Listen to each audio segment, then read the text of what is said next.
No, grace is not unmerited favor. Grace is the conviction of God. It is the spirit of conviction. Now, yes, it is an unmerited spirit of conviction. There's nothing we have done to deserve the spirit of grace. He gives us the spirit of grace freely, but it is not the spirit of unmerited favor. It's the spirit of conviction.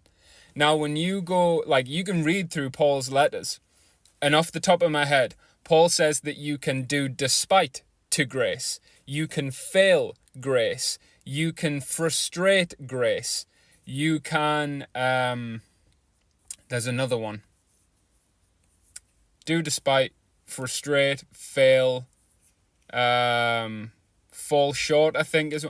There's a few different ones, okay? None of those, you can't frustrate unmerited favor. You can't fail unmerited favor. By definition, it doesn't make sense. But when you know that grace is the spirit of conviction, then it makes sense. Because God convicts all men. That's what your conscience is.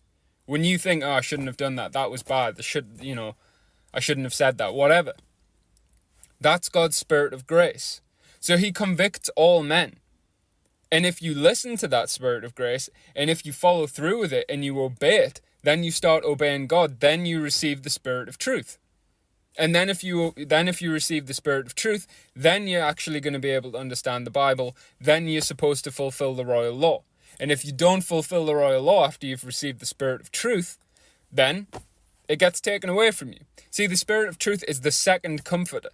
The first, it's like it comes in two doses. The first is the spirit of grace. It's the conviction of God. Saying it's unmerited favor is exactly what Jeremiah 23 was prophesying of, saying, oh, the burden of the Lord, the burden of the Lord. And God says, don't say the burden of the Lord. That's what unmerited favor is. That's what your doctrine is. You're saying, so we must work for grace. No, I'm not saying that. It's just not unmerited favor.